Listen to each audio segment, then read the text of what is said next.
Hey everybody, thank you for joining us for today's episode of Real Estate Disruptors. Today we've got Casey Ryan, and he drove in from Vegas to show how he did $2 million last year, and more importantly, kept 68% of it, an unheard of number as far as profitability goes. If this is your first time tuning in, I am Steve Trang, founder of the Offer Fast Homes app, the only MLS for off-market wholesale properties, and I help entrepreneurs create businesses that support their family, lifestyle, and goals through mentorship. I'm on a mission to create 100 millionaires. If you want to be one of those millionaires, please drop me a message on Instagram at steve.trang. If you're excited for today's show, please give me a wave, give me a thumbs up. And as a friendly reminder, I do not charge a dime for this show. I don't make any money doing this. So here's all I ask. This is what it costs for you to listen to this show.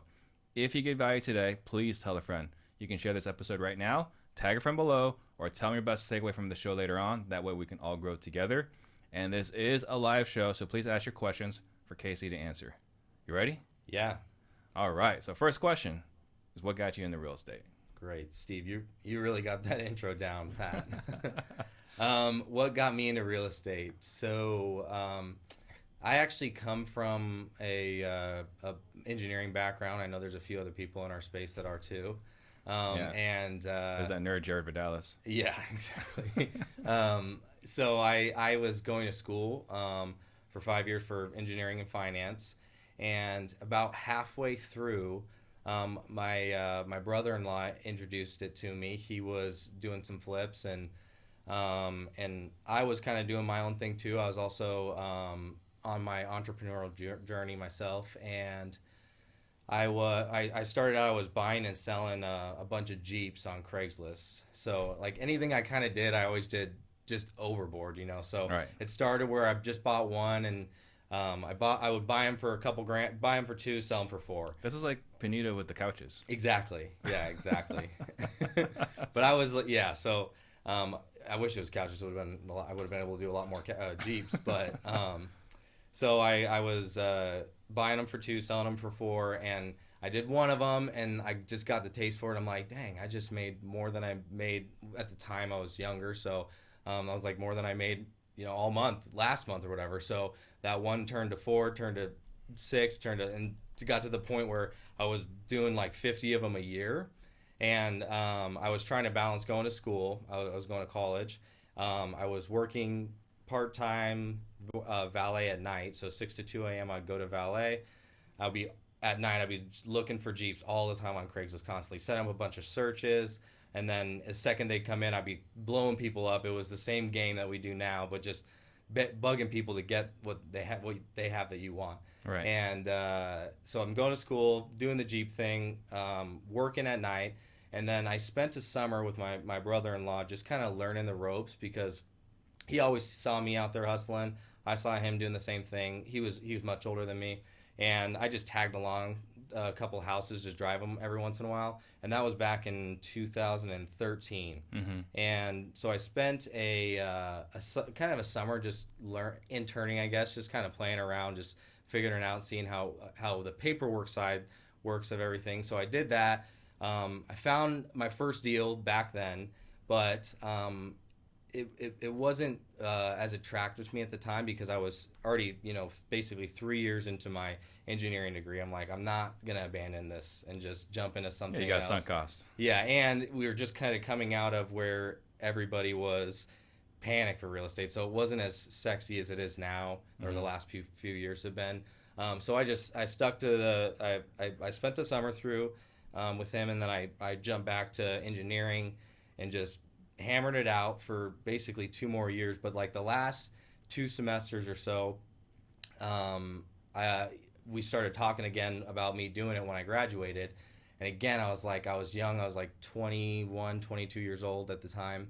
And I was getting closer to graduating, but I was all the time in class. I'd do my homework at night in between the valet and the Jeeps and everything.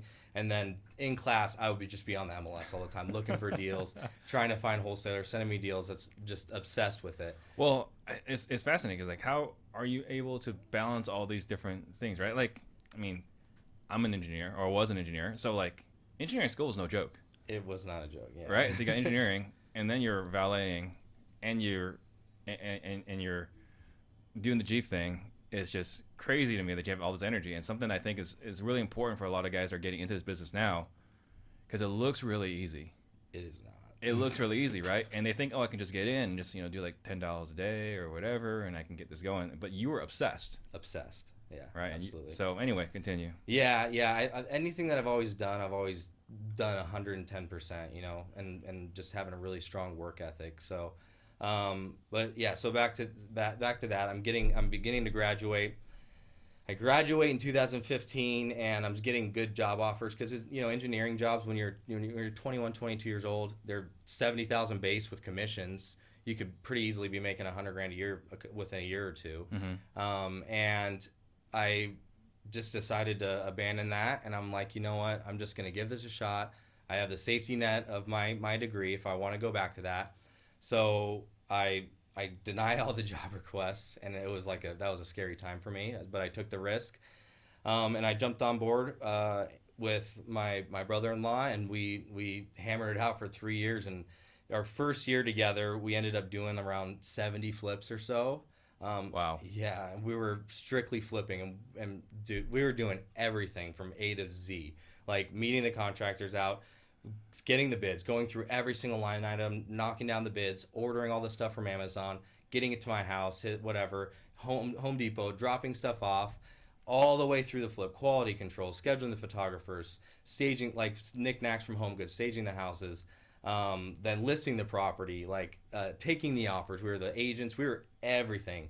And man, it was just too much. So yeah, that's crazy. So you mean 70 total flips. Mm-hmm. So it's not like you're managing 70 altogether. Like, in order to do 70 flips, you have to be managing how many? I mean, maybe you have about 20 or so at a time at that, 15 to 20. Yeah, so that's maddening as well. Yeah, it was. And I'll tell you that construction, I mean, we've got it down now, just because of the volume that we've done, but it's not my strong suit. Like, it's brain damage. You can't systemize a lot of it. There's so many different variables. It takes constant, like, driving you can't just let it go automatically. You play the odds and you get deals. So doing all that too, so we just definitely overwhelmed, and just little by little grew our team. And so then year two, then the next 2 years following that, we did about 100 properties a year, and all flips, no wholesaling. So at that time though, like during the day, you were just managing. Yes. And then after the day, those were your income activities. Exactly. Right. Right. Yeah. I was managing, and then looking back, it was so dangerous because I'd be like, I'd have one of my Jeep filled with tile in the back. I'd be on the phone trying to call contractors or follow up with agents that I wrote offers on, and replying to emails, and I've got 2,000 pounds of tile in the back, and it was just way too much. But it just programmed my mind in this business, like, go faster. Yeah. So that kind of just became the normal. So you guys scaled to 100 the next couple of years. Mm-hmm. And then in early 18, we decided he took on, he still flips a lot, and he took on a lot of the retail brokerage, and growing a brand, growing a business on that side. I took on more of the direct homeowner marketing because we'd not done any, I didn't do any direct marketing at all until until August of 2018. Like, we would be like, oh, let's try PPC and set a keyword up before that, but nothing really, So it wasn't until August of 2018 that I really did any marketing. So. Right. And so what kind of marketing did you do? I started with, I was never comfortable spending money. Everything I always made, I kept as much of it as I possibly could. That explains the profitability number. Yeah. And it's kind of to my demise, actually, because I would probably be a lot better off if I delegated more and, spread it out, and I'd have a little more freedom. But, yeah. The first type of marketing I did was ringless voice, or actually voice broadcasting, because it's different than ringless voicemail. Mm-hmm. And I remember I set up a voice broadcast, and not really knowing what it was at all, I got a random list. I don't even remember. I think somebody gave it to me. I just loaded it all up, and I'm like, all right, I'm going to send, $100 today. And I sent them all back to my phone. I didn't even know what CallRail was at that time. And my phone literally just back to back to back. Like, I couldn't even take somebody's text message or call, because just another call coming in.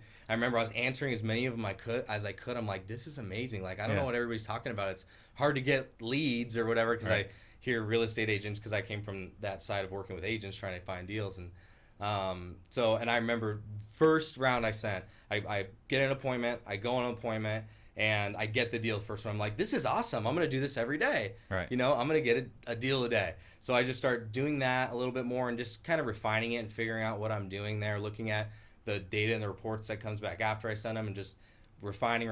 And then I realized that I just can't be on the phone all day long, just constantly taking calls. So that was the first like marketing I did. And then I was kind of going through a transition period in my life at that point. Cause I was going through a transition period. So I was like, I wanted to just go away for on a vacation. So I went to Europe for like a month, and hang on before you do this, right? Because I think that's an important point. But before we get there, you mentioned refining. Yes. Because I think that's something that a lot of people, once they get in the business and they start doing deals, it's like it's go time all the time. Yep. And there's very little reflecting. Right. Very little introspection. It's just go, go, go, go, go. Yep. What were you refining? What was your refining process? Well, my refining process was every single lead that I got that I felt was a decent lead. First off, I would go back and look. I would reverse engineer it, and I would see where it came from, what list, just see what was going on with it. And I did that with a lot of them, and I just would kind of start to see trends. And then I'd also, Excel is your best friend. I mean, some people aren't great at it, but even on a really simple level, like pretty much any of those data-driven marketing channels, text messaging, RVM, voice broadcast, cold call, any of those, like you can just find trends within your data with filters and stuff and just kind of see what's working and what's not. And then whatever's working, just refine it and do more of that. That's basically what I mean by refining, Yeah. Okay, so something happened and you had to go take a month off. Exactly. So I take my wife, we go to Europe for basically not quite a month, like it was like 20-something days.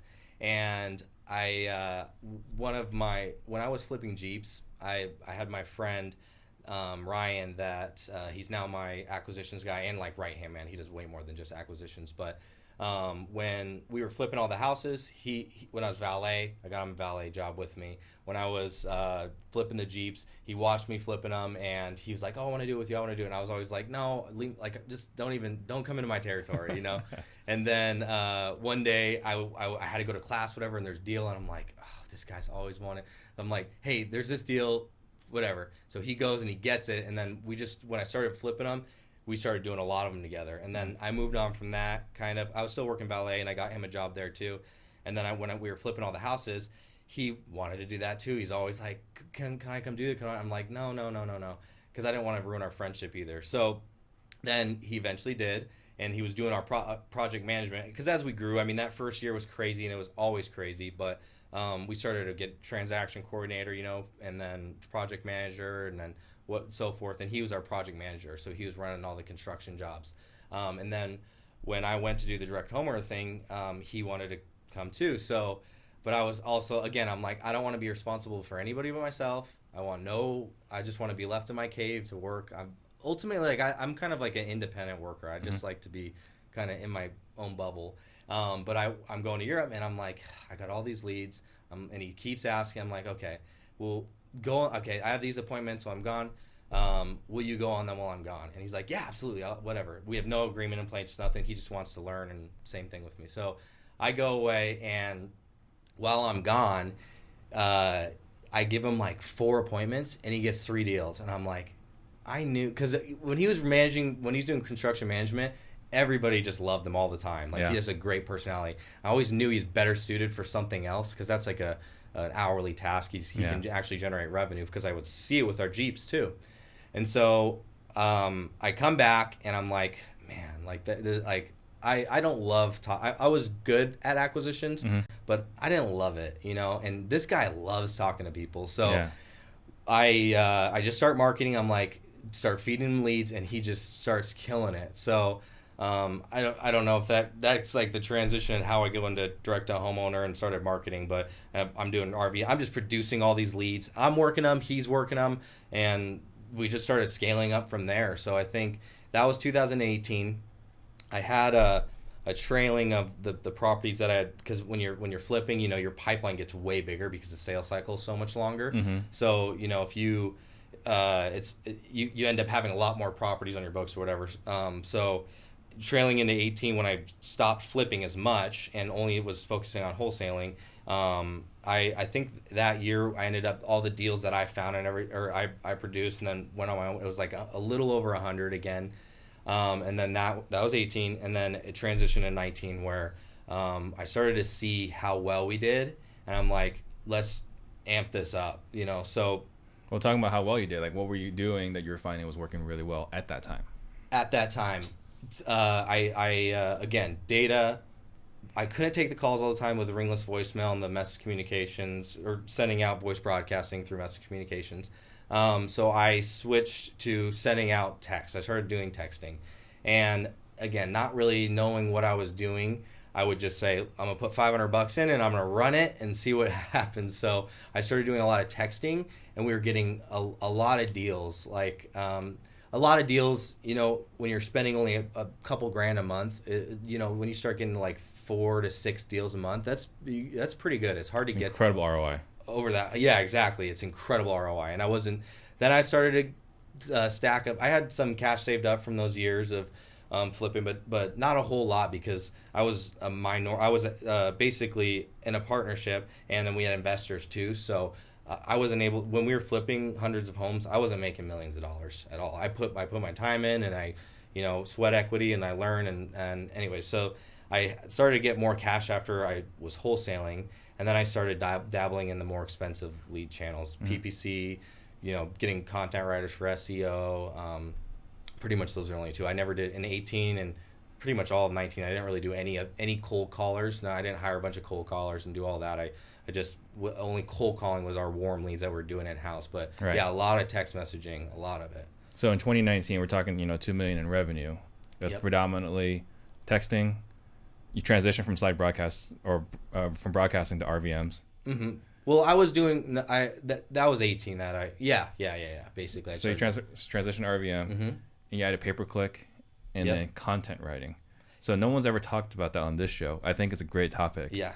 You want to elaborate what you mean when you say content writing? Yeah. So, SEO or SEO, search engine optimization, they're basically free leads from Google. It's like Google ranking your website higher, and they are free, but they're the most valuable, because even when I'm doing PPC, where you're like in the top of your banner, you have your ads. For those of people that don't know what PPC is the Google pay-per-click AdWords. People skip over that because they're like, scam. I'm going to the people that just rank organically. The real results. The real results, yeah.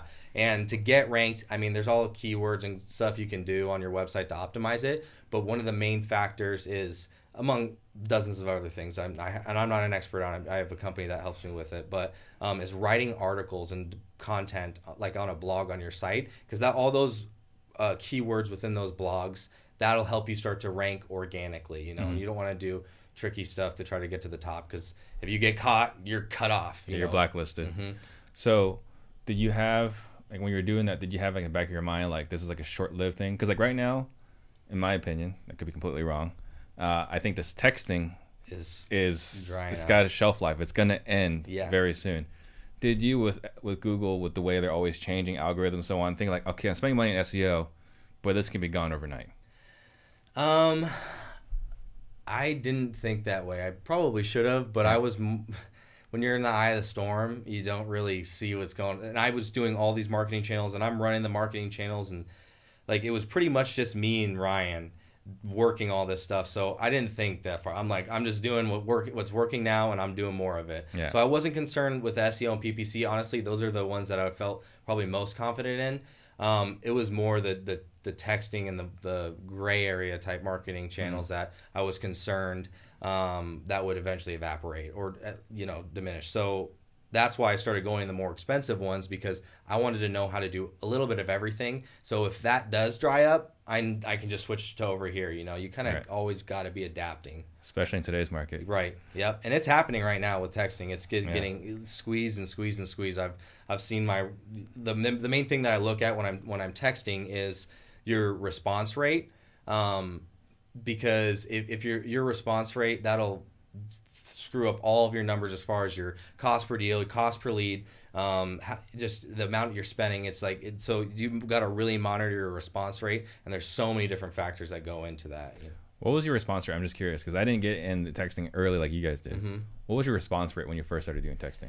So it's hard sometimes to compare across platforms because some of them won't even give you an option. Like there's launch control, there's lead Sherpa, there's Roar, there's all these different ones, and they'll rank or they'll calculate them in different ways based on delivered, based on sent, based on there's a few different things. So when I was looking at it, I would see other people using, at the time I was using Roar, and I would see other people using the platform, and they were getting anywhere from, let's say, 5 to 8 to, if you're doing pretty good, 10% response rates, and that response rate was based on sent to inbound, not actually delivered, because it wouldn't tell you what was delivered. It would just say sent. So sent to delivered, and I was able to get at that time anywhere from like 18 to 25%. Yeah. So I'd watch what they're doing, and they're like, oh, I just turn it on and whatever. I've never even looked at any of this stuff. It's so cheap. I'm like, but you have to spend double. If you're getting 5% or 6% response rate, and I'm getting 24%, you got to spend 4 times what I do to get the same ROI. My cost per deal is a fourth of yours. So that's why I tracked it. So yeah, but so it's about 20. Yeah. Average is probably 18%, 13 to 18. And what are you using right now for texting? I've tried a bunch of different platforms, but ultimately I found that none of them all had what I needed for my business. There was one hole missing here or there, and even if I was talking to who built it, or you only have so much control, and they're only going to factor in so much of you as one user, which they have to. They have a business to run. But there's other things on the back end that were just little by little. I watched my response rate dwindling, and because as more people were getting in, and then the carriers are getting more strict, and the things that I knew needed to be incorporated into the software just weren't there. So me and Jared actually dove in to just make one for us, because that was my driving force for my business, and I'm like, I'm not leaving it into the hands of others when my ROI is insane on it. Like I just hire a developer now. I've got a little bit of money. I'm gonna hire a developer and just build our own. Like, how complicated could it really be? So that's what we did, and it's been great. So I just built my own out at the moment. We're just using it for us in house. Gotcha. So going back to 2019, right? $2 million. Mm-hmm. If you were to break down, you were talking about 4 different channels. If you break it down, which were the best for you? So best in amount of revenue. Revenue, not necessarily ROI. Right. So best ROI and actual total revenue, by far SMS. It was about 30-something% of our business. Runner up to that was PPC. Best in revenue, and then not best. So SMS, PPC, and then SEO. And the way that they would convert, SMS is brutal because the conversion, the leads to contract, is way higher. It's like 90 to 1 or whatever, because we're really lenient in how we qualify people. So 90 to 1, whatever, 80 to 1, 100 to 1 sometimes. PPC would be like 10 to 1, 1 to 8, And then SEO was like 1 to 4, like 1 out of 3 leads we would end up turning into a deal. Right. And at the time, actually, which I regret now, but I was just, anybody that wanted retail, throw it in the trash. I just move on. I know the difference. A lot of times people say they want retail, we'd work them, but when we really saw the person that was ready to sell list the property, I have my license too, I'd be like, I'm not listing the house, let's move on. Right. Now I've started to convert all those leads into retail listings too. I wish I would have been doing it the whole time, because it's been like a cash cow. It's totally passive, so the conversion would have been a lot better. I think this is a great point, because it's something that when I started the show, almost 2 years ago, like I wanted to kind of join the realtor and wholesaler community. That was like my vision. And that's been an abject failure. It's been terrible. Like, it just didn't work at all. But it's something that I still push. Like, if you're a wholesaler, you should get a license. In fact, a lot of our licenses in my brokerage, because there's this other opportunity that if they want retail, refer it on, get 25%. Yep. Without the headache. You can actually get more than 25% too. Yeah, I've heard that as well. That's a common number, but yes, you're that right. is a pretty that's a standard. Yeah. So I think that's something that a lot of people are missing, because you're spending the money on marketing. Mm-hmm. You're doing all the work. You're spending the resources. Yep, the time. Yeah, you might as well. Like, if it can get you $3,000 in 6 months, that's like found money. It's like Christmas money. Right. Exactly. Yeah. Yeah. When you start producing a ton of leads, it's a lot more than 6,000 or whatever, 3,000. And it's like just on autopilot. You kind of just, you got to find killer agents that are experienced and show them the opportunity, show them what you've done and what you like. And it's a no brainer for them to take on those leads. And there's an additional ROI where you get to be the first buyer exactly on their listings. Yep. And they exactly all the other properties of the deals that they're working, they end up bringing back to you. And then a lot of the times what happens is these people think they want retail, but they don't. Then they get on the market and realize they don't want retail. So they'll come back around, and it's like if you just let that lead go, you don't have that same opportunity. So you would agree then, like being licensed, there's benefits to being licensed. Yes, absolutely key. Or at least having somebody licensed on your team. The other reason why it's great is if you're flipping. In like my in Vegas, it's ultra competitive. Is it? Yes. So those margins are just so squeezed, and if you have to pay an agent on both sides or even one side, like you're gonna get beat out on everything. So it allows you to have that additional margin to survive. And then in addition to that, back when we were doing only flips, majority of the properties I was finding, probably 80% of them were just on the MLS. Yeah. It was the same thing as the seller negotiating with sellers. It's just calling a ton of agents, making a ton of offers and negotiating everything. But because we were licensed, you can actually wholesale properties on the MLS. A lot of people don't think you can. They think it's illegal or whatever. I mean, really? People think that? All the time. They don't believe it. Wow. Interesting. So, okay. So now the part that I want to talk about, and this is like the nerdy component, right? Former engineer. Yep. Profitability is something that's not really sexy. Not a lot of people talk about it, right? So, we all chase revenue. We chase volume. We chase units, right? But those are the ones that make you feel good inside, the big numbers. The big numbers, they do make you feel really good. But at the end of the day, what pays the bills and helps you sleep well is the profitability. Right.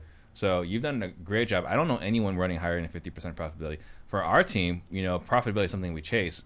And last year we were at 45%. Okay. Right. Which I've been told is a really good number, but then I see your number. I was like, man, we sucked last year. So let's talk about how did you run a profitable business? Well, one thing that might be different, but I think a lot of people probably listening to this podcast are still very involved in their business. I know there's the vision of having this big sexy company with a bunch of people and everybody's running, and I don't even know the properties coming through, which is great, and I'd love to be there, but unfortunately I'm terrible at delegating. I just take it for myself. A little bit of a control freak. Exactly, yeah. So I'm very involved in the business is the first thing. I don't know how involved you are with your business, but like every property, I know what's going on, unfortunately. But it's getting to the point where I've got more people in place now, or that's not the case, but very involved in it. And then just doing the cheap marketing channels until you can afford the expensive ones. As long as you're getting an ROI on all of them and tracking them at least every 2 months, to make sure that they're healthy. But when I was so involved in the business that I knew, I'm like, oh, that deal, I know that came from PPC and I'm going to make, 17 on it, and we got another one that became this and that. So I just know in my head everything's kind of profitable. But then I would look probably weekly, nightly at each marketing channel and just look at the live feed of the expenses and the ROI from my revenue from Podio, projected and actually closed. A lot of people talk about projected and stuff. We close just about that number's really close for us, projected to close, because we close like our cancellation is like 5% or something like that. Wow, it's really low. Mm-hmm. Yeah, so I won't put it under contract if I won't buy it myself at the end of the day. Well, the stuff that we run into is change of heart. Yep. Screwed up title, right? Yeah. So those are the cancellations we have, and I think ours is higher than 5% between everything. But I think to go back to what you're talking about tracking, so like something that Max and I do every Monday, we go over our pipeline, and in our pipeline, one of the columns is lead source. Right. Because if you don't know the lead source, it's really hard to track. Yep. Profitability. Okay, so you're heavily involved, and you think that's the biggest part. Yeah. Tracking the ROI for each lead source. Anything else? I think those are, I would say, common sense. They feel very common sense when someone says it to you. Yeah.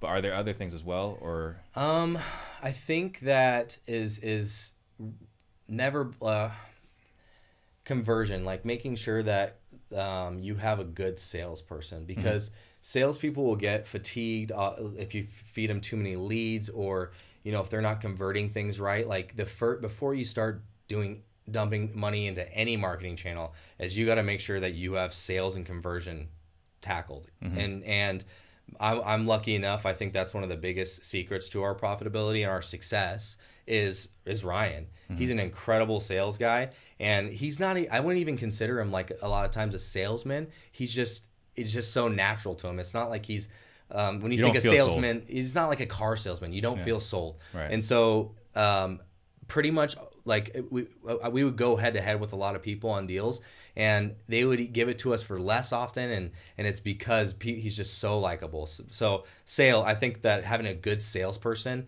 on your team is absolutely key to having a profitable business or a good margin on your business, so they're converting as much as possible. Gotcha.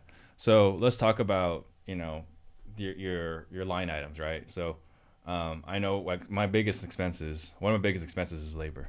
Okay. Right. So, if you look at most P&Ls, expenses is marketing, hard costs, and then, marketing and staff. So for you, going back to your profitability component, what is your biggest expense? PPC is by far. Oh, and then obviously commissions, but with Ryan, we don't do bases. It's straight commission because he's way better off that way.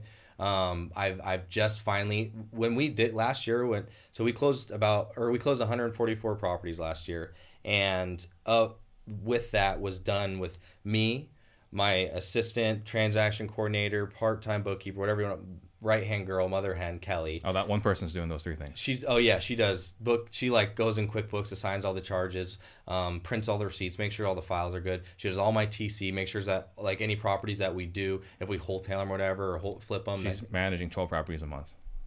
Oh yeah, absolutely, wow, absolutely. Okay. Okay. Well, Ryan helps too, but yeah, she's doing that, and she's printing checks for all the vendors. She's utilities on and off, like.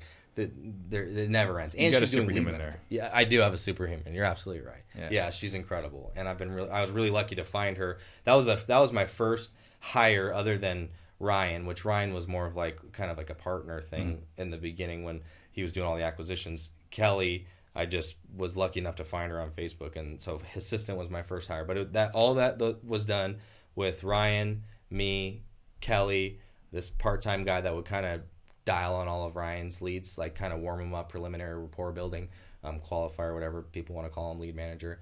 But he would only work like 20 hours a week. So it was 5 of us, me, and then Corey, who's also one of my buddies, that would help me finding still some properties on the MLS.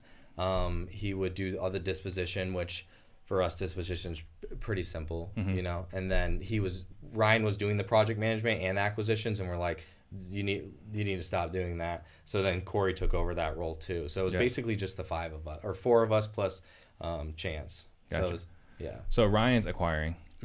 So is he in the cost of goods sold, or is he after the He's in cost of goods sold. Okay. So even with paying Ryan, you're still at 68%. Yes. That's incredible. Yeah. Okay.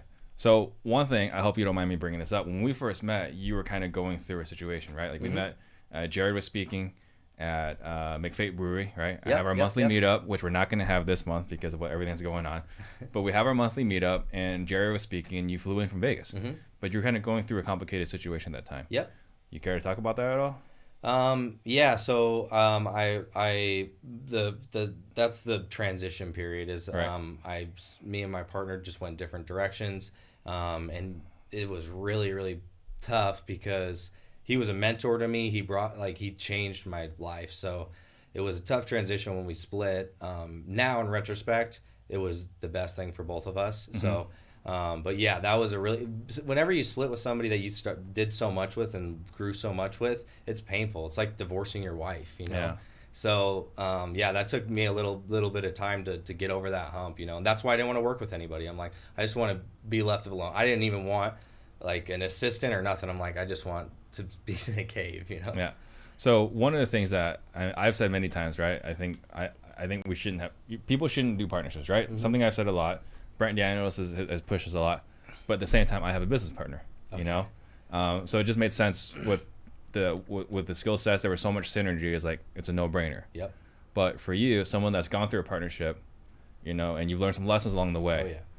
What advice would you give someone that's newer and like, man, this is really hard. I should do a partnership or whatever. Like, what advice would you give someone in that situation? I would say maybe take it deal by deal. And super important is communication, and that is not my strong suit. So I'm not good at communicating constantly. I just don't. That's because, again, I'm kind of just operate independently.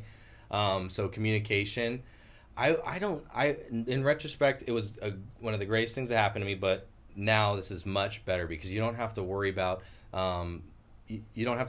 someone else's feelings ever. Mm-hmm. Like if I mess up, I already feel like I already beat myself up enough. I don't want to think, oh, my partner's mad at me too, or whatever, or how somebody else feels. So it's a weight off my shoulders. For some people, they like it.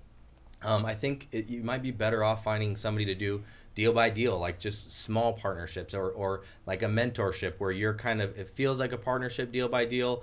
And then, when you don't need that or not don't need that, but when you've grown beyond it, you can still do deal by deal is my take on it. Yeah. And, again, you're in Vegas, right? One of the toughest markets. Yep. So, and you're good friends with Ryan Pineda. Oh, yeah. Right? And so it just goes to show you can collaborate without having to sign an agreement.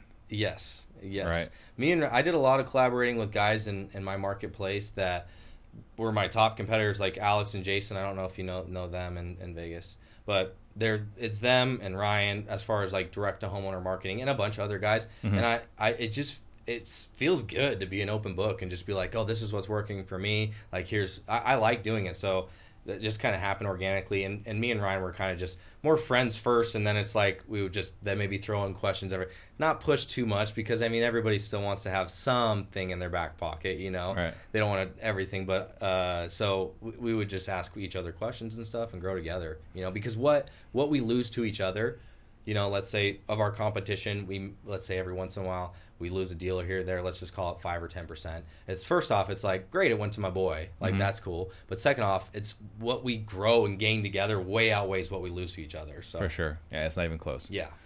So we were talking about you first started flipping, mm-hmm. and then you started wholesaling. Yes. How much wholesaling are you doing today? How much flipping are you doing today? Today is different from last year, but last year is probably 70% wholesale, 30% flipping, mm-hmm. about roughly. And this year, because nobody saw any shift, and I'm not even gonna call it a shift. I'm not worried about it at all. But I started buying so much because my cash is sitting in the bank. I'm like, I'd rather put it out there and in my business and maximize all my ROI channels because I know how to flip. I just don't really enjoy it as much, but right. I know how to flip. So we're flipping a lot more the last couple months. Probably shifted 70 flipping, 30 wholesaling, but yeah, last year 70% wholesale. Gotcha. So still no cold calling. Just started dabbling in it the last like 3-4 months. Yeah. We're getting deals from it and works, but I haven't refined it enough yet. And it's just like anytime you start a new marketing channel, it's almost like starting another new little business within your business. So with all the other stuff we have going on, if I had the full time to dedicate to it, I'd probably get it dialed in a lot quicker. But lucky enough, I have people that do a ton of cold calling. I can consult with them, but yeah, I just started doing cold calling. So it's not as efficient as you want it to be. No, it's not. I mean, the ROI is not what SMS is. So I don't think there's anything. No, there's nothing. For a while last year, I was looking at our cost per deal with SMS mm-hmm. was $380. That's insane. That's insane. It's no longer that number. No. it's north of $1,200 today. But for a minute, for a very short period of time, it was $380. That was crazy. You could do that all day. Yeah. Even right? If it's $1,500 or whatever. I mean, it's a no-brainer. I think, $380 average fee is $15,000. Like, pour it all into there. Yes, exactly. Which I think is the reason why SMS is also ruined. I think we all did that. Exactly, right. Exactly. We all just started pouring gasoline in and just ruined it for ourselves. Yeah. All right. So Devin Bird's got a question. How are you staying ahead of things so that you know when to pivot with your business? I have a live feed dashboard of my ROI per marketing channel. And so I can see when things start to, I make graphs of revenue, and I try to track it based on, I split it to see when the lead actually closed the revenue, but also to see when that lead was actually generated. To know if that revenue or that lead channel is still producing well.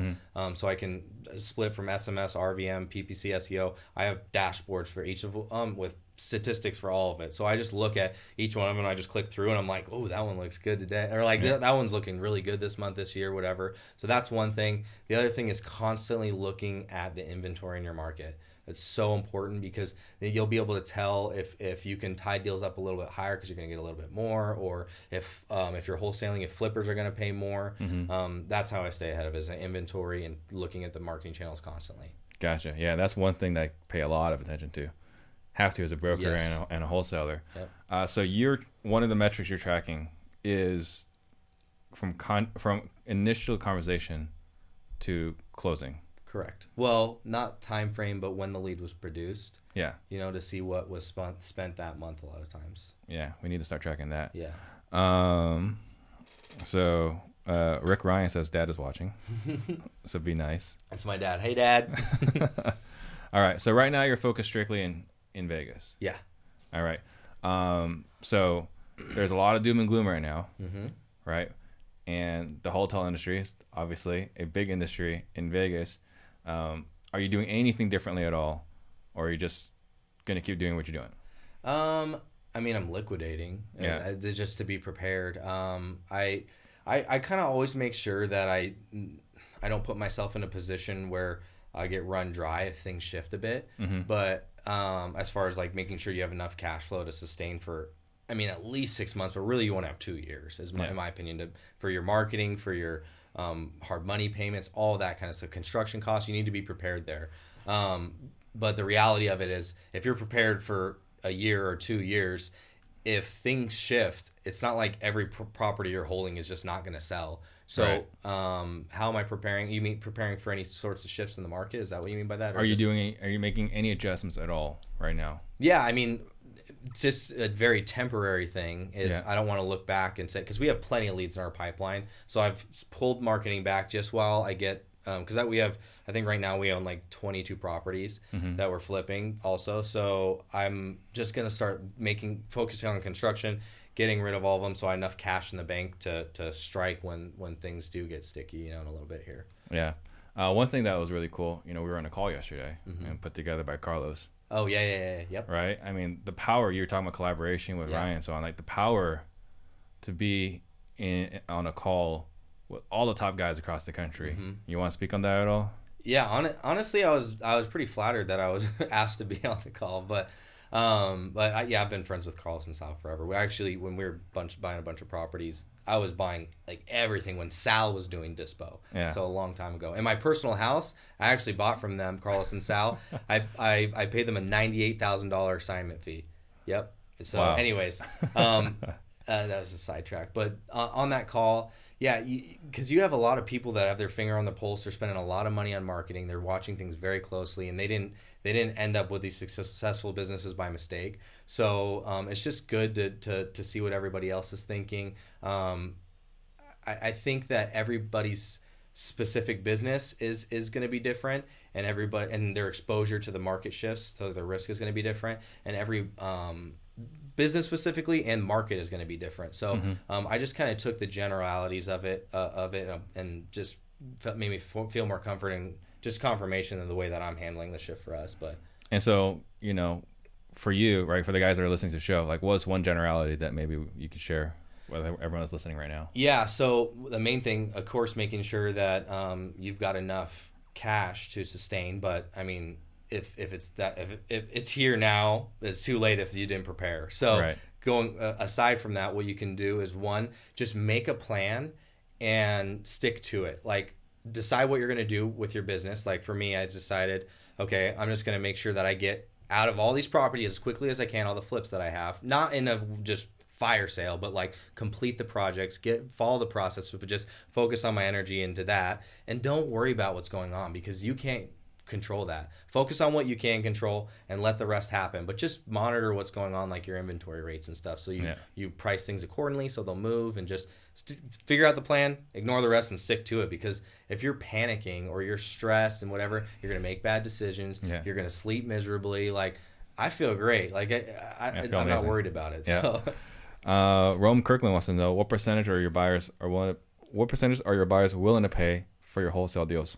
70%, 75, 80%? Sure. So the way that we look at it, and I'm sure that you do too, is what they'll pay minus repairs. So pretty much when things are hot, buyers are paying like 84, 83% minus repairs. I have a couple buyers that are hedge funds that will, sometimes I look at them like they're paying 89% minus repairs. And that number can seem even crazier when I think that the house, because when I flip, I don't just paint carpet. I've been trying to do more now that the market was hot, but I go all out, new cabinets, everything, because I just feel comfortable with that model. But they'll go in, I'll have like let's say I think 27,000 is conservative budget. They'll go in and prove me wrong every time, and they'll put like $7,000 into it and list it. So sometimes when they buy properties, they'll buy them at like 90%, whatever you want to call it. But their rehab budget's smaller. But generally, it's 84% minus repairs in Vegas. Yeah, what I was hearing in Vegas, this is more than a year ago, but what Jared was saying is like he was offloading things at like 87%. It's like, man, this is just great. Crazy in Vegas. All right, so Fogtown King wants to know, is pay-per-click going to be the next marketing channel becomes oversaturated? Depends what market you're in, but I can tell you that Vegas already is oversaturated. Yeah. And you will never survive with PPC unless you have a killer sales guy. If you need to be able to have the ability to close on the properties too sometimes, because they'll squeeze you have flippers on there, and more importantly, you have iBuyers. You have Open Door, OfferPad, Zillow, Redfin. All these companies are pouring money into the legal marketing strategies, which is PPC and mailers, pretty much, So they're driving that cost per lead up. So in Vegas, it's already very saturated. Across the nation, I don't know. It's market by market, because some people's cost per lead could be here. It's probably 400 and something or whatever if you're just not really refining it. In other places, people are like, oh, my cost per lead's $80. I'm like, that must be nice. Wow. Yeah. I don't think pay-per-click can ever be oversaturated, only because it's such pure capitalism. Like, what you're willing to bid is very much what like the value is, right? Like it stops making sense to get an ROI on it. Yeah, so I mean, I pulled back in 18 in pay-per-click, because when I started, I was paying $2 a click and $12 a lead, right? That's when I started. That's insane. When I said this is not working anymore, I was at $45 a click, and I think per deal was over $2,000. I was like, a couple of bad months. You're really screwed. Yeah, right? and PPC, if you're pouring $10,000 a month, if you don't get a deal for a month, it starts to hurt. Like, hurts really bad. Yeah. Yeah. Man, that must have been nice to be in it when it was like that. Well, I didn't know anything back then, so I was only getting $3,000 for assignment fees. Anyway, that was young me. Bernard Max says, how do you build your buyers list? Because you're mentioning hedge fund buyers. Yep. Are you using hedge fund buyers? Yeah. So first, if you can get, let's call it transactional funding. A lot of people see that as a double close, but if you can get like private money lenders to help you sell these cleaner properties as is, you can start, because you'll with the iBuyers and everything, you'll outservice the customer or the seller. They will sell to you over them. Over the iBuyers, because they want to work with an individual. So if you can get money to be able to close the properties, you can sell to the iBuyers. That's one. Two is just go down to your local auctions, because the hedge funds will always be there. Go find out like who's buying in volume, and just build a relationship with them. Bring them deals, and that's the main thing. Like, I never did the thing where you export 5,000 buyers and blast to a ton of people. Like when I started wholesaling, I had a different background, so everybody that I was competing against all those years, I kind of was like, hey, guess what, guys? Good news. I'm going to bring you properties. So I started selling to a lot of people I just knew would outbid me on stuff or right there with me all the time. So those are your most aggressive buyers. But focus. I most of the people that I sell to are repeat. I pretty much never sell to new people, which I could be leaving money on the table, but it makes it a lot easier. But you got certainty. Yes, certainty and volume. I can just move on to the next deal because I think they're paying something fair. So. Right. Wesley Harper wants to know how much you're spending per month on pay-per-click, and how many leads does that generate? Somewhere around. I mean, it varies. Like 10,000 to 12,000 is for Google, and maybe, man, I'd have to look at it. Maybe like 40 leads to 50 leads, whatever it comes out to. Basically, average about $230 a lead. Yeah. However many leads that is, because sometimes there's more web forms and calls and stuff, and I look at my spend and my ROI. I've looked less at the number of leads I'm getting. Yeah, that makes sense. Claudio wants to know how effective texting is going to be in 2020. I think that it's going to start drying up for a lot of the platforms, because I watched it already with the one when I watched my. So I look at my response rate, but more importantly, if you're trying to test out multiple platforms, because all their pricing structures are going to be different, all their way they I would calculate, if it'll show you, because a lot of them they won't show you everything, but the cost per inbound message, and then you got to know how many messages inbound does it take you to get a conversion to a deal. Yeah. So I would just I watched my cost per inbound message go from 4 or 5 cents in the beginning when I was getting 18-25% response rates, 4 or 5 cents per inbound message, all the way up to 25 cents, 27 cents, 30 cents per inbound message, and I'm like, this is crazy. Like that's 9, 10 times whatever, 10 times what I was spending before, almost whatever. And so watch that when you're comparing platforms. So because the reason that's happening is because the carriers are spending millions and millions, probably hundreds of millions of dollars for developing software to prevent you from getting spammed. Yeah. They don't want you to get spammed, because now I think they're being held responsible themselves by Congress and the president. Exactly. So they're developing software to avoid it, and it's creating, basically the most important thing when you're texting is making sure that you have a message profile. So like whatever your message says, that's very dynamic, and it has variables within it, and a bunch of like that, so that they can't put a fingerprint on that message very easily. That's how you get good response rates and stuff. So any software that provides that for you, you're going to be okay. But I haven't found too many that can do it. There are a lot of good ones though. There are a couple good ones. Yeah. But it's drying up. It's interesting though that you're doing cost per inbound message. Mm-hmm. So I think that's a big nugget there. So cost per inbound message. Does the quality of the inbound message matter? And you're talking about cost per inbound message. When you start sending out 500,000 messages in a month, yeah, the quality starts to go, like, I mean, it's a lot of averages, it just all starts to level off. So the quality of the message, if you want to do a lot of deals with texting, you're gonna have to blow through a lot of data. Mm-hmm. So yeah, you could look at a pre-foreclosure list and be like, oh, good, I mean, this one converts better for me, it's less messages in, blah blah blah. If you're on a small scale, then do that if you have the time to do that. But for us, it's like I just look at the averages. But I'll compare numbers with some people, and their number of inbound messages per contract is much higher than mine. And what does that go back to? Conversion, sales and conversion and follow up. So it matters how you're converting, not just what the cost per inbound message is. Right. And then just to add on top of that point is for Claudio's question, there was like a little bit of like a texting apocalypse like 5 weeks ago.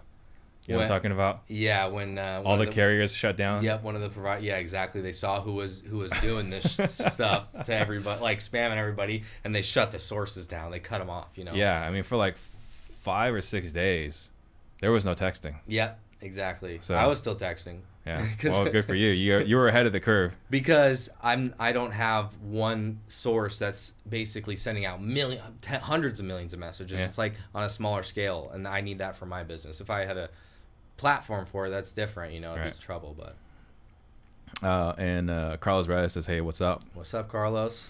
Warner Carragher wants to know, which KPIs do you think are the most important to track? Interested leads to contract, because I just really believe all the marketing stuff is great and cool, and it keeps your margins high if you figure that out, but you got to have sales before anything. So focus on your number of interested leads, qualified leads, whatever people call it, whatever word you use for it, to number of contracts. So see how your people are converting, because you can think that your marketing is going awry, but it could be that, your sales guy's having a bad month with his wife or whatever, that they could be fighting in his mind somewhere else, or like he's stressed about something. So pay attention to your people and your sales team. But the fun variables, right? Your Yep. guy's going crazy. So Bernard has another question. When you're going against iBuyers, what are you doing to set yourself apart on the deal? Setting expectations. To be honest with you, when somebody comes to us and they're like, oh, when you get that PPC lead that comes in, and those are more often than any time, those are the ones that are like, I already called Open Door, offer pad, blah, blah, blah. What's your offer? Just tell me, and I'm hanging up if it's not good. So to combat that, we'll just straight up be like, that is your best bet. Like we'll look at what type of property they have. If it needs a certain type of repairs, because they'll stay away from properties that need more than like 15 or 20,000, they'll move on. So that's what you want to focus on, and just let them know that you should go experience it for yourself. If they've got this old rundown home and they're like, oh, they like your offers, let's just say 160. iBuyers are going to come in and be like 200. It's insane. So they'll be like, well, I'm taking that. And be like, you should. And if they close on it, that's what you should do. So right. we're just super honest with people. So going forward with them, when something happens, I've had many times where they sign the contract with a few of the iBuyers and they keep backing out, and then they just trust your judgment at that point. So that's the biggest way to do it. And then on top of it, just breaking down the numbers, just being very transparent with sellers and letting them know what really is their best option. Not doing what's best for you, like truly tell them what's best for them, and fits their situation. So if that's listing it, if you go up to an iBuyer, I'll right away be like, you should list it instead. You're going to get more money. Yeah. Because I already know that the iBuyer is going to blow us out of the water. Right. Unless it's a certain type of property. Exactly. And Ike Bika wants to know, what do you recommend to wholesalers who don't have access to MLS? That's a tough question for me. And don't have thousands of dollars to spend. That's a tough question for me because I always had access to the MLS. I've found the reality of it is Zillow's usually, as much as I hate to say it, it's relatively accurate, within 5% or so. If anything, I think it's a little low. I don't too often see it high. That's because they're buying houses now. Yeah, exactly. Right. Exactly. They figured it out. So what would I don't know. You probably have a better answer for that with your students that don't have MLS access in different markets. We don't take on students that can't afford to market. Oh, well, there you go. Yeah. Like they actually have to be financially qualified to join our coaching program. But I guess for someone like that, I think door knocking pre-foreclosure is really not a bad place to start. Right. Yeah, it's really not. And if you get close, I tried to stay less focused. I made the mistake in the beginning a lot, but stay less focused on finding, like, comping the properties or whatever, getting the exact value, because you want to find the right seller and make a range. And if you're close, then pair up with somebody, like tell a realtor or something, every house you comp, and if I make just find a partnership until you can afford the MLS. Yeah, or even just going back to you mentioning Zillow earlier. If you're door knocking, and the guy says, I want this price, compare it against Zillow. Yeah. If it's a lot lower than Zillow, all right, let's do some research. Track. Exactly, yeah. Yeah, but if they want close to Zillow, like, just move on. Yes, exactly. Lorenzo Harkins wants to know what company you're using for SEO. I just hire content writers, and they do it. You just go on Upwork and you find people that can speak or write English very well, and you just kind of give them guidelines of what you want them to write, and just have them write a bunch of articles and put them on your site. How much are you paying for that? Because you were saying that wasn't cheap either. No, SEO is actually pretty cheap. You for a couple grand a month, you can get a ton of articles written. Yeah. Cool. And then how often are you touching base with your PPC leads that aren't a deal the first time? So as I went through towards the end of the last year, even though our PPC was great, PPC was actually dragging my ROI way down, which is fine because even if you're making 100% on your money, it's like, where else can you do that? So right. I'm going to do that instead of a rental or whatever. But what was the question one more time? Can you say it again? When you're touching base with your pay-per-click leads, how often are you touching base with them if you couldn't close them the first time? A lot of times you can't even get a hold of them very often, but at least weekly, whatever time they ask you to follow back up in, rule of thumb is cut it in half or thirds and check back with them. And when you call people back, don't make it about the house. Like I'll hear Ryan in the other room who, like, it's Susie, whatever. He'll be like, Susie, hey, it's Ryan, or he's like, hey, it's Ryan, your best friend Ryan, and he's like, well, how's it going? What are you doing? How's your cat? Like that's what sales is about, is building a relationship with people. So when you're following up with people too frequently and all you're saying is, what about your house? What about your house? It's like they're not going to want to talk to you. So house doesn't change very much between calls. Exactly. So weekly. But if you haven't got a hold of them, you should be calling them 2 to 3 times a day. And then Chris John Baptiste wants to know how you feel about PropStream. I haven't really used it that much, to be honest. So I don't know. So this is an interesting question from Matt is what lists are you texting to send so many texts a month? Because I imagine you're texting everybody. Yeah, so exactly. So, I pulled your normal list, like your pre-foreclosures, probates, divorce, eviction, all that stuff. But you'll blow through that in a half hour, when you're not really, but you get what I'm saying, really quickly. So I just got to the point where I realized very quickly, I'm like, if I just stay at this pace, data and skip tracing is going to be outrageously expensive. So I just went and I got a disc from the county with every single parcel. And then basically I took that and built a scraper that pulled all the data from the county because all it had was basically parcel numbers. Scraped all the data from the county and just made my own master list that I didn't want to rely on title companies and everything. I wanted it fresh and new and know where it came from. So I did that, and then I refined it all down to the properties that I would know that we could make a deal with, square footage, property type. And then from there, I took all that data, because if you have an Excel sheet that big, like when you open it, literally it's like a loading bar on the bottom. It's like, that's when you know you got a good Excel or a big Excel file. Yeah. And so I took that and I put it in a Microsoft Access database, and then I made a macro that pulls from that database. Yeah. So I'll have like lists that are built like product type, single story, this year built, whatever, like stuff that I know is probably distressed or that I like. And I'll just run those generally constantly. So there's a trickle of lead flows. And then the labor is in pulling those up, pulling from the database, the pre-foreclosures, all that stuff. Those are the ones that I'll run through a lot more. And so there's a big list running, and then there's little lists going boom, boom, boom, boom, boom for the motivated ones. Yeah. So I'm just tracking all that when it comes into your CRM. You sound a lot like Jared right now. Thanks. I appreciate that. No, I'm just kidding. Jared's a good guy. Jared helped me a lot in the beginning, actually, when we didn't even know each other. I owe a lot to him because, I knew what I was doing on the like value, all the other components of the business, but I'd never done any marketing. And this guy opened up to me and like would just share so much with me, and it just made me do the same thing with everybody in my marketplace. I'm like, that was awesome. Like I relied on, like he would help me so much just for no benefit of his at all, just to talk to. Yeah. Well, he probably enjoys having someone else that can understand what he's saying. Very few people do. Yeah, love that guy. Yeah, he's a good guy. So, overall running your business now, what is your monthly overhead today? Marketing, I just chopped it really hard. So let's not even count about this last month or week, whatever. But usually somewhere between 18 and 25,000 for marketing, and then everything all in all is maybe it varies, but 40 to 50 with commissions and everything. Yeah. All right. With commission and marketing is around 40, 50. Cool. What is your superpower? My superpower is when I find something new, I'm obsessed with it, and I will not stop until I know it inside out. Not every little detail, but the things that matter, I'll figure it out really quick, what matters and what doesn't. So just becoming obsessed with it. I just always remind myself, like, I'm obsessed with learning. If you're not green, if you're green, you grow. If you're ripe, you rot. So I always remember that, and anything new, marketing channels, whatever, I obsess over them. So that's what I would say my superpower. That's awesome. You ever taken the Colby test? I haven't ever. No, yeah. I just took my first PI. PI? Yeah. Yeah.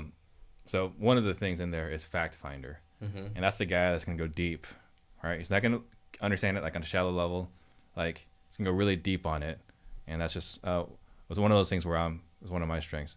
What is your biggest struggle right now? Biggest struggle.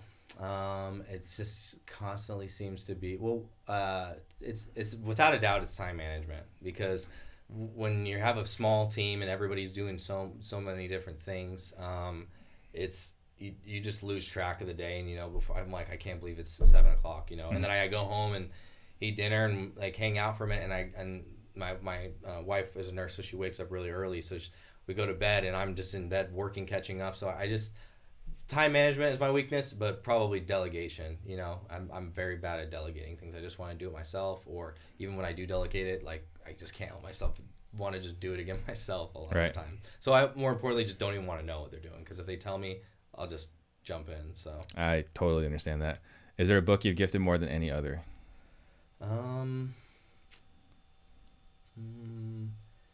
I haven't gifted a lot of books. I mean, there's a ton of great real estate books, but one book that I really enjoy reading again and again and again is The Laws of Human Nature.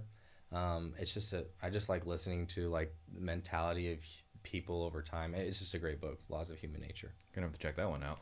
Last question, Steve Nash, is my processes are so weak. How can I develop better processes? If you're not a process guy, you're never going to. So you got to hire somebody to do it, but you got to understand what you need done and then show them, or there's a lot of people in our industry that understand processes, and contact them and they'll see the holes in your organization in 2 seconds. They probably all have it written out and everything ready to go. So hire somebody just if you're not good at it. Yeah. There's Gary Harper with Sharper Solutions, probably if you could afford that, that's great. If you can't, send me a message, Steve. I've got a buddy, Matt Larson, who's a master. Yeah. Matt was at your mastermind. Matt was telling telling everybody about how he got his workload down to like no hours a week, and his revenue or his profitability went up because it trimmed the fat. Because it was just really interesting. I'd like to pick his brain on that a little more. Yep. Yep. All right. So I'm gonna let you think about an announcement you want to make while I make a few quick announcements. So our workshop, as of today, it's a month from now. As of this moment, it's still ongoing. If you guys want to check it out, go to disruptors.com. You can reach out to me. I'll let you know if it's still happening or not. But at this exact moment, it's still happening. So if you guys want to double your business, reach out, check it out. And the things that we got from it is people really appreciated the transparency, level of detail that we dive into each topic. Like I said earlier, I'm a nerd. I'm going to go really deep on a topic. And so if you guys are interested in that, check it out. Right now, we've got on deck Lauren Hardy. She's going to be talking about virtual wholesaling, which I think is extremely relevant. But I need to confirm with Lauren that she's actually still coming. So, guys, everyone, please just bear with me. Everything is live in the studio, so there might be some quiet weeks. Well, we're going to have to play this one day by day, hour by hour. So just stay tuned. Make sure you're in the Real Estate Disruptors Facebook group. I'll be making more announcements there. So, last thoughts. I think, again, a lot of the people watching are probably on the side of just starting, or they have a business and they haven't totally scaled up. I would say don't follow the trend of massive business with so many markets, because I know a lot of people doing that. Get really good in your market first. Get really good, and I know I've heard other people say that at specific marketing channels, but before you focus anything on marketing at all, like there's a lot of guys that spend little to no money on marketing and crush it because they're good at sales. Yeah. So focus on sales and follow-up. That's the number one thing you should focus on. And then aside from that too is there's no perfect list. There's no secret perfect list. There's no system that's going to make your business this or that. Like, just go. Like, take action. Shoot first, aim later. That's like the number one thing. The speed to market will always dominate. So focus on just taking action and just fail and fail and fail. Don't be foolish and like, oh, I'm going to fail. I have $100,000. I'm going to spend $20,000 a month on PPC. Don't do that. That's not what I'm saying. Be smart, but don't be afraid. Just take action and figure out what works and doesn't, because, and then final thing would probably be, because focusing on like your resources around you is my peers or whatever, that's going to be your greatest resources, the other people in your business to collaborate with. So focus on that. Yeah, I think so. Finding someone, something that Pace and Jamil have been saying, squad up, but finding someone that's at your level that you can partner with, create a relationship with, someone to bounce ideas off of.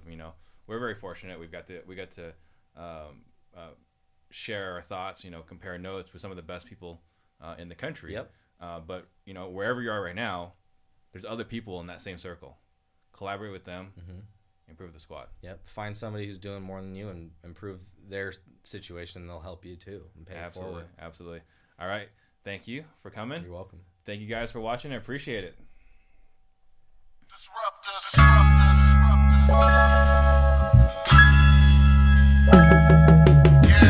Yeah. See, we real estate disruptors.